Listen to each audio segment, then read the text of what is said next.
हमारे साथ रजत राजगढ़िया हैं, मोतीलाल ओसवाल के मैनेजिंग डायरेक्टर और इंस्टीट्यूशनल इक्विटीज़ के हेड है। और मैं बता दूं कि बहुत कम आपको नज़र आएंगे, वो ईद का चांद है। कई महीनों में एक बार अपने ऑफिस से निकलते हैं, लेकिन हमें वादा किया उन्होंने कि हमारे साथ एक इंटरव्यू, बढ़िया डिटेल इंटरव्यू एवरी क्वार्टर करेंगे जल्दी ही। और सारे इंस्टीट्यूशनल जो बड़े बड़े डोमेस्टिक और ग्लोबल इंस्टीट्यूशंस हैं, इनकी राय पे अमल करते हैं, मार्केट में बिहेव करते हैं। रजत जी, बहुत बहुत शुक्रिया आज हमारे साथ स्टूडियो में बात करने के लिए। तो मैं सबसे पहले एक ब्रॉड व्यू आपसे जानना चाहूँगा। बाज़ार में ये लग रहा है कि साहब चल गया है बाज़ार। एक तरफ लोग डर रहे हैं कि क्या प्रॉफिट मुनाफा वसूली कर लूँ, इतना चला हुआ है बाज़ार। 2008 साल से पॉजिटिव रिटर्न निफ्टी दे रहा है लगातार, क्या ये साल। दूसरी तरफ ये व्यू आ रहा है कि साहब अर्निंग्स भी ठीक ठाक चल रही हैं और डोमेस्टिक इंस्टीट्यूशन में काफ़ी कैश है, FIs तो आए नहीं थे, तो अगर आएंगे भी गिरावट तो बहुत शैलो रहेंगे, तो राइड करिए। आप किस साइड पर टिल्टेड हैं आर्ग्यूमेंट के? Thank you Ajay. सबसे पहली बात तो वी शुड सेलिब्रेट कि हमारा मार्केट 8 साल से पॉजिटिव रिटर्न दे। सही बात, बिल्कुल। दूसरी बात, आज हमारे मार्केट की साइज़ एक बहुत अच्छी साइज़ बन गई है। हम एक $4 ट्रिलियन की इकोनॉमी है, करेक्ट, राइट। एंड उस इकोनॉमी के साइज़ के ऊपर हम 10 से 12% ग्रो कर रहे हैं, राइट। बहुत कम मार्केट्स है दुनिया में जो इस साइज़ पे ऐसा ग्रोथ ऑफर करते हैं, राइट। अगर हम लास्ट ईयर का भी मार्केट रिटर्न देखें, निफ्टी ने 20% रिटर्न दिया था। उसका काफ़ी बड़ा रिटर्न हमको लास्ट के 2 महीनों में मिला, खास करके इलेक्शन के रिजल्ट्स के बाद। सो पूरे साल मार्केट एक इंडेक्स लेवल के ऊपर काफ़ी बेस या लो लेवल पर था। मोस्ट ऑफ द टाइम 5 से 7% के रिटर्न्स थे। लास्ट के महीने में मेरे ख्याल से तकरीबन 10% टाइप के रिटर्न मार्केट में देखने को मिले।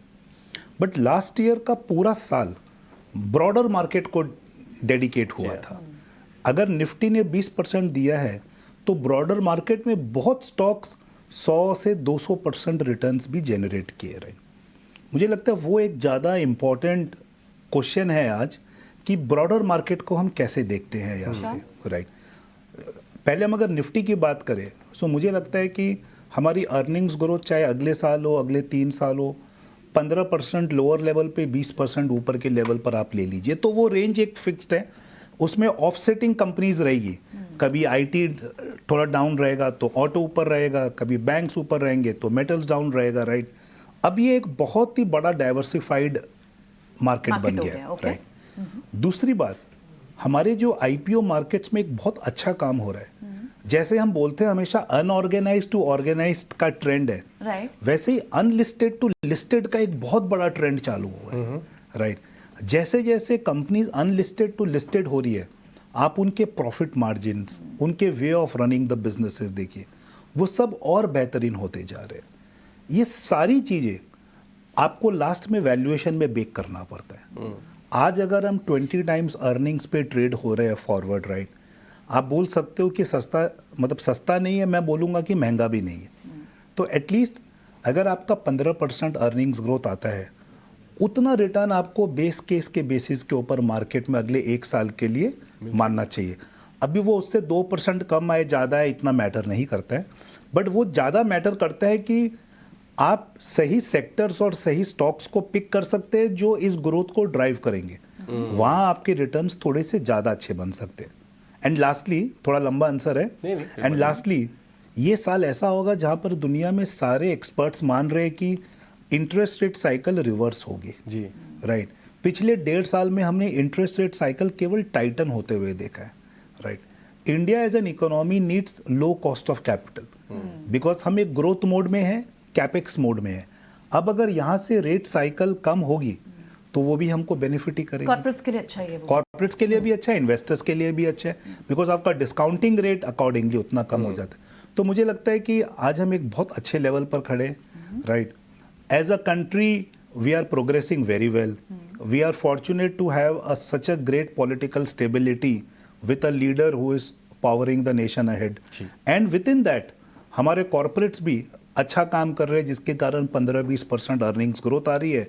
एंड लास्टली, मुझे जो लगता है कि अगर आप मुझसे पूछो कि पिछले 5 साल में इस मार्केट में क्या एक मैजिक हुआ है, राइट, वो एक मैजिक एक हमारे रिटेल इन्वेस्टर ने किया है, राइट। क्या बात, जहाँ पर आपको महीने का $2 बिलियन का SIP मार्केट में विदाउट कोई स्ट्रेस आते दिखता है।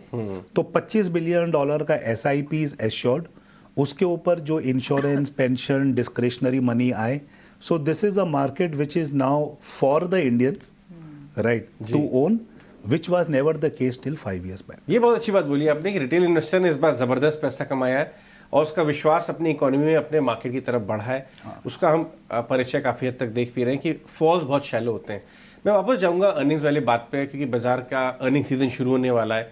आप फाइनेंशियल्स पे बुलिश हैं। मैं फाइनेंशियल को थोड़ा आपसे कहूंगा कि आप थोड़ा ब्रेक करके बताएं कि वैल्यू कहाँ पे है फाइनेंशियल में। मैं PSU बैंक को कल देख रहा था, कुछ प्रॉफिट पूल जो उन्होंने लास्ट एनुअल दिखाया वर्सेस मार्केट कैप, मतलब लाखों करोड़ के मार्केट कैप वाले कुछ बैंक भी अंडर 10 PE पे हैं और लार्जेस्ट। फिर आपका देखिए प्राइवेट सेक्टर बैंक तो बहुत शानदार काम कर ही रहे। NBFCs के, चाहे वो पूना वाला, अभी बाकी लोगों का बजाज फाइनेंस Q3 अपडेट, तो काफ़ी ग्रोथ दिख रही है। आपको सबसे ज़्यादा अच्छी अपॉर्चुनिटी रिस्क रिवॉर्ड के हिसाब से फाइनेंशियल में पूरे बुके में कहाँ दिखती है? राइट, सो अजय, फाइनेंशियल्स को आप ना 3 बकेट में डिवाइड कर दीजिए। मैं अभी लेंडर्स की बात कर रहा हूँ, नॉन लेंडर्स एक अनदर पीस बहुत बड़ा बन रहा है फाइनेंशियल्स। लेंडर्स में 3 पार्ट है, PSUs, प्राइवेट और NBFCs। PSUs डीप वैल्यू है। आज भी अगर आप देखें मार्केट कैप, आप मार्केट कैप इग्नोर करिए, इनके साइज ऑफ बैलेंस शीट और प्रॉफिट देखिए। आज भी ये सारे बैंक्स 5 से 6 प्राइस टू अर्निंग्स पे ट्रेड हो रहे हैं। करेक्ट, 5 से 6, राइट। और हमको लगता है कि ये पीक हो गए हैं, right, because stocks have moved up without we looking at how are the balance sheets and the P&L doing, right. मुझे नहीं लगता है कि आज के दिन में कमोडिटी कंपनीज भी 5 से 6 के PE पे ट्रेड होती है, जबकि ये तो PSU बैंक्स है जहां पर प्रॉफिट बढ़ते ही है, राइट। इनमें कितना रिटर्न बनेगा आने वाले टाइम में, ये टाइम बताएगा, बट बहुत रिटर्न बनेगा, that is one. Second, private banks है। आप चाहे ICICI बैंक लीजिए, एक्सिस लीजिए, वो भी 10 से 12 के PE पर ही है। Compared to index which is at 18 to 20 P, they are half the index multiple. क्या बात है, They are half the ये आप index ICICI multiple. Bank, IndusInd, ये सब की बात कर इन रहे हैं? सब की बात कर रहा हूँ, Private की ये बात सब 12 P है, right, compared to an index which is 20 P. And मुझे लगता है कि these are more consistent and structural growth than what you can find in the index also, right? So इनको भी मैं ग्रोथ प्लस वैल्यू बोलता हूँ। PSU को मैं वैल्यू बोलता हूँ, ओके, प्राइवेट को मैं ग्रोथ प्लस वैल्यू बोलता हूँ, एंड जो NBFCs है उनको मैं ग्रोथ बोलता हूँ, ओके, राइट। बिकॉज NBFCs में आपको वही जाना है जहां पर ग्रोथ है, वहां पर आप वैल्यू में मत जाइए, बिकॉज NBFCs में साइकिल चलती है 3-3, 4-4 साल की कंपनीज की, क्योंकि वो सब थोड़े प्रोडक्ट फोकस्ड होते हैं, राइट। बट एक अच्छी चीज क्या हो रही है कि अब हम काफी नए सिरे के NBFCs को भी मार्केट में लिस्ट होते देख रहे हैं, तो आपके ऑप्शंस NBFCs में बहुत बढ़ रहे हैं, right. But I would say कि NBFC में अगर मुझे 20% plus AUM growth and 20% plus profit growth अगर नहीं दिखता है, तो मेरे लिए वैल्यूएशन थोड़ा सा कम मैटर करेगा, राइट। बिकॉज मेरे पास वैल्यू में PSUs है तो मैं उधर चला जाऊंगा और value Value plus growth growth में में private प्राइवेट है, तो यहाँ पर मुझे ग्रोथ चाहिए हाई। सही कहा, इसके लिए मैं मल्टीपल हाई दे दूंगा, बट मुझे ग्रोथ चाहिए हाई। क्या बात है, बहुत शानदार। मैं अपने व्यूअर्स को बता दूं कि कई सालों पहले, दशक पहले, रजत भाई एक्चुअली एक फाइनेंशियल एनालिस्ट थे। तो हालांकि वो सारे सेक्टर्स पर नजर रखते हैं, लेकिन फाइनेंशियल उनके दिल के थोड़ा करीब है। और बहुत ही अच्छी आपने जो ये बकेटिंग की है ना, ग्रोथ, वैल्यू प्लस ग्रोथ और डीप वैल्यू, इस तरह से काफ़ी सफाई आ गई हमारे दिमाग में। एक और बड़ा हिस्सा है कैपेक्स का, ऑटोज में कैपेक्स, इंजीनियरिंग में कैपेक्स, पावर में कैपेक्स, मतलब कहाँ कैपेक्स नहीं है। लेकिन कैपेक्स को अपने पोर्टफोलियो का हिस्सा किस तरह के नामों के साथ बनाया जाए, क्योंकि ये बहुत कंफ्यूज भी कर देता है और कहीं कहीं तो वैल्यूएशन 50-60 टाइम पे हो गए हैं। सो अजय, ये बहुत कॉमन डिबेट या आर्गुमेंट हर जगह होती है, राइट। इसको भी आप ना 2 पार्ट में ब्रेक करिए, right. One where capex is government driven and second where capex is private driven, right. आप अगर लास्ट ईयर देखें तो चाहे वो पावर हो, डिफेंस हो, रेलवेज हो, काफ़ी हद तक गवर्नमेंट ड्रिवन कैपेक्स ने कंपनीज को रीरेट किया है, राइट। बट आने वाले 5, 7, 10 साल में you will need private capex to come and support और drive the whole capex plan. Otherwise ये मतलब केवल 2 टायर पे ये ट्रक नहीं चलेगा, पीछे के भी दोनों टायर को ज्वाइन करना पड़ेगा, राइट। मुझे लगता है कि 2010 से, एंड एक्चुअली आपके प्रोग्राम में सब एक्सपर्ट्स ने आके बोला होगा, तो मैं भी वही रिपीट कर रहा हूँ कि 2010 से 2020-21 तक एसेंशियली ये मार्केट एक कंजम्पशन मार्केट रहा है। सही कहा आपने। राइट। ये आफ्टर कोविड, और अगर मैं 2021 को भी बात दे दूं, 2022 के बाद से आपने कैपेक्स का डिस्कशंस करना शुरू किया है। 2023 में इसको मार्केट ने एक प्रॉपर मार्केट कैप काफ़ी कंपनीज को ऐड किया। अभी भी देखिए ऑर्डर्स अनाउंस हो रहे, कंपनीज को मिल रहे हैं, बट एग्जीक्यूशन आने वाले अगले 2, 3, 4 साल के अंदर होंगे। Right. Most of us have also forgotten कि एक जब कैपेक्स का साइकिल होता है तो वो कितना बड़ा हो सकता है। एक पे इस कंट्री को अगर $4 ट्रिलियन से और आगे बढ़ना है, हाँ। या राइट, विदाउट कैपेक्स आप बढ़ ही नहीं सकते। नहीं तो आप कंसिस्टेंट डबल डिजिट इन्फ्लेशन को हिट करते रहोगे। आप एक काम करिए, आपने इस पूरे हॉलीडे सीजन में कहीं ना कहीं एयर फेयर यूज किया होगा, होटल यूज किया होगा। बहुत बुरा हाल है। राइट। आप डिमांड देखिए और आप कैपेसिटी देखिए, सही बात है। तो कैपेसिटी क्रिएट इतना बड़ा मिसमैच है। राइट। कहीं पर भी एयरलाइन से लेके होटल से लेके एनी स्पेस। राइट। अभी आप रियल एस्टेट में क्या देख रहे हैं, सब इन्वेंट्री सेल आउट हो रहा है। Right.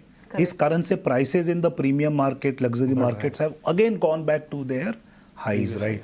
I think as a country we need to focus on volume rather than price, because हमारी एक बहुत बड़ी 140 करोड़ की पॉपुलेशन के लिए you have to bring things which are volume driven, not necessarily price driven. इसके लिए कैपेक्स हर segment में होना बहुत जरूरी है। अभी तो हम डिस्कस ही नहीं कर रहे कि can India become a big manufacturing hub for global demand पूरी कर अभी हम अपनी डिमांड की बात कर रहे हैं कि अगले 3-4 साल पहले हम खुद की डिमांड मीट करने जितना कैपेक्स कर ले, इंपोर्ट सब्स्टिट्यूट कर ले, फिर सोचेंगे कि बाहर एक्सपोर्ट की अपॉर्चुनिटी को कैसे कैच करें। राइट। अगर आप 10% जीडीपी ग्रोथ करोगे तो आप बोल रहे हो कि अगले 7 साल के अंदर आप 4 से 8 हो जाओगे। Right. I don't think capex wise, industrial activity wise हम इतना फुल्ली गियर्ड अप है। आपका कैपेक्स और infrastructure has to ready ahead, not lag the growth. Right. So मैं इस स्पेस के ऊपर बहुत बहुत बुलिश हूँ। ओके। आपने इनफैक्ट ट्रैवल टूरिज्म पर भी अपनी बहुत ही पॉजिटिव व्यू दिया है। हालांकि कुछ पार्ट आपने कवर किया, ट्रैवल टूरिज्म को और डिफाइन करें हमारे लिए। ऑफ कोर्स जिस तरह का ट्रेंड है ट्रैवल टूरिज्म में, क्या रिलीजियस टूरिज्म को लेकर भी बुलिश है? क्या क्या और इसमें ट्रेंड देखने को मिल सकते हैं? देखिए, सबसे पहला है कि आज आपकी जैसे जैसे पर कैपिटा इनकम बढ़ रही है, लोगों की स्पेंडिंग एबिलिटी बढ़ रही है। Right. Travel and tourism is also a function of 2 things, first your affordability and second your intention. Right. आज हम ऐसे माहौल में है कि ये दोनों चीज़ें मीट हो रही है। Religious tourism is very important part in India, but one part of India. Right. You look at business travel, you look at leisure travel, you look at celebration travel, शादी ब्याह वगैरह। yeah, you look at you look at religious travel, right? अच्छा term use किया आपने। अभी पता नहीं इसमें और हम कितने ट्रैवल्स ऐड करेंगे आने वाले सालों में, बट ये एक एक सेगमेंट इतना बड़ा होगा ना कि इसके पीछे आपको कुछ कुछ कंपनीज बड़ी मार्केट कैप्स बनाते हुए दिखेगी। एक तो आपने याद कर दिया सेलिब्रेशन ट्रैवल। मैं एक प्राइम एग्जांपल आपको देता हूँ कि आज जैसे एक कंपनी जो हम कवर करते हैं बहुत, which got listed couple of years back, Manyavar, right? Essentially, it's a celebration wear, right? Right. तो अब देखिए एक सेगमेंट में एक कंपनी ने कितना बड़ा मार्केट कैप अच्छा मार्केट कैप वो बोलते हैं तैयार हो के आइए, उनकी टैगलाइन है। हाँ। तो सिर्फ ओकेजन वेयर। सो आप ये सोचिए आज आपके मार्केट में केवल 4 या 5 होटल कंपनीज लिस्टेड है। Right. When you look at Mumbai, for a city like Mumbai, I think the number of 5 stars are 1/3 of what we deserve to have. इस कारण से आप होटल के रेट्स देखिए, कहीं पर भी जाए, आप एयरलाइन देखिए तो एक एयरलाइन के पास 60% मार्केट शेयर है। Right. I think this country will need lot more capacities, lot more players, and that's why I believe जो सेगमेंट में वॉल्यूम ग्रोथ की स्टोरी डेवलप होगी वो सेक्टर विनर सेक्टर होगा। ओके। एक क्विकली रजत, बहुत शॉर्ट में, क्योंकि आपने बहुत सारी बकेट्स की बात करी, पीएसयू स्पेस में जिस तरह का टर्न अराउंड दिखा है, वहां पर क्या व्यू बन रहा है और कौन सी स्टोरीज है जो इंटैक्ट रही? Non bank PSUs, non bank PSUs, yes. So सबसे पहले 2 चीजें देखिए। पहला, किस सेक्टर का प्रॉफिट पूल बढ़ रहा है, बहुत बड़ा हो सकता है। राइट। एंड दूसरा, उस सेक्टर में किस कंपनी के पास कैपेबिलिटी है to be a leader in that profit pool, right. अगर ये आप कितने भी सेगमेंट ले लीजिए, banks, defence, railways, power, transmission, oil and gas, metals, right, ये सब कंपनीज के बहुत बड़े प्रॉफिट पूल्स है, राइट। ये सब सेगमेंट्स हमको ग्रोथ प्रोवाइड करेंगे। अब आपको देखना ये कि इसमें से कुछ कंपनी, कुछ सेगमेंट्स में सम प्राइवेट कंपनीज में have a very strong edge over the PSUs, and कुछ में PSUs के बिना वो सेक्टर का सर्वाइव ही नहीं हो पाएगा। सर्वाइवल मुश्किल है, राइट। Okay. आई थिंक वो दूसरा वाला जो सेक्टर है जहाँ पर PSUs बहुत मैटर करती है, वहाँ पर आपको बहुत बड़ा वेल्थ क्रिएशन दिखेगा। Okay. और राइट रजत, आपके साथ बातचीत करने में मालूम ही नहीं चला समय कैसे निकल गया। काश हमारे पास 2-4 घंटे होते आपसे बात करने के लिए, लेकिन हम आपको जल्दी जल्दी लाते रहेंगे। बहुत बहुत शुक्रिया आज अपने इनपुट Thank देने you. के लिए Thank you. Have a बाजार good day. पे और इन सेक्टर्स पे। इसके